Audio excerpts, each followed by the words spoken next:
Hello friends, welcome back to our channel. இப்போ நம்ம fire insurance கிளைம்ஸில் sum number 12 பார்க்கலாம். First பாருங்கள், fire occurred in the godown of a company on 20th March 2015. All stocks were destroyed except to the extent of rupees 13. From the following figures, ascertain the claims amount to in respect of loss of stock by fire. Okay, opening stock எவ்வளோனா 40,000, closing வந்து 24,000. அப்புறம் purchases வந்து எவ்வளோ கொடுத்துருக்காங்க, 1,40,000 கொடுத்துருக்காங்க. Sales வந்து 2 lakh கொடுத்துருக்காங்க. Purchases வந்து 2015க்கு வந்து 1,46,000, சேல்ஸ் வந்து 1,60,000 கொடுத்துருக்காங்க. இது வந்து நம்ம மெமரண்டம் ட்ரேடிங் தான் யூஸ் பண்ணுவோம். ஸோ இப்போதைக்கு எதுவும் வரி பண்ணிக்க வேண்டிய அவசியம் இல்லை. Stock was always valued at 80% of the cost. இதுன்ட்டு புதுசாக ஒன்று கொடுத்துருக்காங்க. போன சம்ஸ்லலாம் நம்ம இந்த மாதிரி ஒன்று பார்த்துருக்கவே மாட்டோம். 80% ஆஃப் த காஸ்ட் அப்படின்னு ஒன்று கொடுத்தாங்க. அது என்ன பண்ணோன்னா, ஸ்டாக் எங்கெங்கே போடுறோமோ அங்கங்கே நம்ம 80% யூஸ் பண்ணி போடுவோம். நார்மலாக 80 இருந்துச்சுன்னா 80/100 போடுவோம். ஆனால் இங்கே வந்து ஆஃப் த காஸ்ட் அப்படின்னு கொடுத்துருக்கறதுனால 100/80 அப்படின்னு சொல்லிட்டு நம்ம போடுவோம். ஓகேவா? ஸோ இதிலலாம் மட்டும் 100/80 அப்படின்ட்டு வரும். இங்கே வந்து சால்வேஜ் வேல்யூ எவ்வளோனா 13,000 rupees கண்டுபிடிச்சிட்டோம். ஸோ இப்போ சம் எப்படி போடலான்னு பார்க்கலாம். ஓகே, சம் பாருங்கள். நம்ம ரேட்டிங் அக்கௌண்ட் எழுதிக்கணும். ஓப்பனிங் ஸ்டாக்குன்றனால ஓப்பனிங் ஸ்டாக் வந்து 40,000 இருந்துச்சு, இன்ட்டு 100/80 போட்டுமா.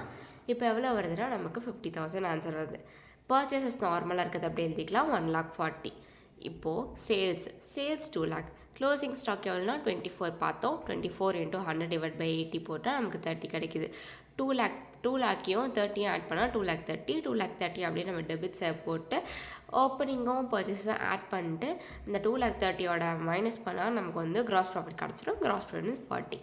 இப்போ கிராஸ் ப்ராஃபிட் ரேஷியோ எப்படி கண்டுபிடிக்கணும்னா, gross profit divided by sales into 100.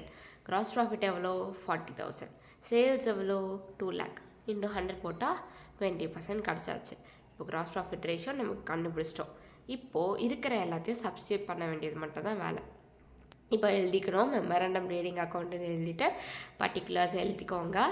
Debit சைடில் ஓப்பனிங் ஸ்டாக்குன்னு மறுபடியும் பார்த்துட்டுமா. ஸ்டாக்கு வந்து இப்போ வந்து நான் மெமரண்டம் என்ன சொல்லியிருக்கேன்னா, க்ளோசிங் தான் வந்து இங்கே ஓப்பனிங்காக வரும். ஸோ இங்கே ஓப்பனிங் என்னென்னா 24,000 × 100/80. இப்போ போட்டால் 30 கிடைக்குது. பர்ச்சேசஸ் கொடுத்துருக்காங்க, அதை அப்படியே எழுதிக்கணும், 1,46,000. சேல்ஸ் கொடுத்துருக்காங்க 1,60,000. கொஸ்டின் பாருங்கள். பர்ச்சேசஸ் வந்து 1,46,000 வந்து டேட் அப் டு த ஃபயர்னு கொடுத்ததுனால நம்ம இதுதான் எடுத்துக்கணும். சேல்ஸும் கொடுத்துருக்காங்க, டேட் ஆஃப் ஃபயர் அப்படின்னு சொல்லிட்டு. ஸோ அது வந்து 1,60,000. ஸோ அதை வந்து இது ரெண்டு மட்டும் தான் நம்ம இப்போ இதில் எடுக்க போகிறோம். நம்ம மற்ற பர்ச்சேசஸ் மற்ற சேல்ஸ் பற்றி நம்ம வரி பண்ணிக்க வேண்டிய அவசியம் இல்லை. ஆனால் இதுலேயே நம்ம க்ளோசிங் ஸ்டாக் வந்து இதுலேயே நம்ம ஓப்பனிங் ஸ்டாக் வந்து நம்ம 24,000 × 100 எல்லாத்துலேயும் நம்ம போடணும். வெறும் ட்ரேடிங் அக்கௌண்ட்டில் போட்டுட்டு விட்டுறக்கூடாது. மெமரண்டம் அக்கௌண்ட்லேயே நம்ம போடணும் மறக்காமல். இப்போது சேல்ஸ் வந்து 1,60,000. நம்ம ஆல்ரெடி கண்டுபிடிச்ச அமௌண்ட் வந்து 2,08,000. ஸோ 2,08,000யும் 1,60,000யும் மைனஸ் பண்ணால் நமக்கு 48,000 கண்டுபிடிச்சாச்சு. அது என்னதுன்னா stock on the date of fire. இப்போ அமௌண்ட் ஆஃப் கிளைம்ஸ் கண்டுபிடிக்கலாம். அமௌண்ட் ஆஃப் கிளைம்ஸ் எப்படின்னா, stock on the date of fire minus salvage value. Stock on the date of fire 48,000 minus salvage value 13,000 rupees எவ்வளோன்னா 35,000 கண்டுபிடிச்சாச்சு. அவ்வளோதான் இந்த some. ஈஸியாக உங்களுக்கு understand ஆகியிருக்கோன்னு நினைக்கிறேன். ஞாபகம் வச்சுக்கோங்க, காஸ்ட்டுன்னு கொடுத்தாங்கன்னா எவ்வளோ பர்சன்ட் கொடுத்துருக்காங்களோ 100/by அந்த பர்சன்ட் போடணும். அதுக்கு பதிலாக நீங்கள் மாற்றி போட்டுறாதீங்க. மாற்றி போட்டிங்கன்னா உங்களுக்கு ஆன்சர் வராது.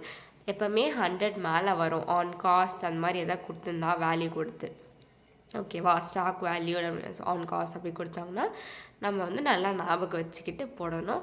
இது மட்டும் ஞாபகம் வச்சுக்கிட்டா இந்த சம்மில் எப்போவுமே போடுற சம் மாதிரி தான் இந்த சம்மும் இருக்கும். இந்த சம் உங்களுக்கு ஈஸியாக புரிஞ்சிருக்கோன்னு நினைக்கிறேன். உங்களுக்கு எதாவது டவுட் இருந்தால் எனக்கு கமெண்ட் பண்ணுங்கள். ஒன்று எந்தெந்த சாப்டர்ஸ் கவர்ஸ் பண்ணணும் அப்படின்னு சொல்லிட்டு நீங்கள் எனக்கு கமெண்ட் பண்ணிங்கன்னா நான் உங்களுக்கு அந்த சாப்டர்லாம் வந்து போடுவேன், வீடியோஸ் அப்லோட் பண்ணுவேன். ஸோ அதுக்கு நீங்கள் சப்ஸ்கிரைப் பண்ணிங்கன்னா உங்களுக்கு வந்து என்னென்ன வீடியோஸ் அப்லோட் ஆகுது அப்படின்னு சொல்லிட்டு நீங்கள் வந்து அப்டேட் ஆகிட்டே இருக்கலாம். தேங்க்யூ ஸோ மச் ஃபார் வாட்சிங். பாய்.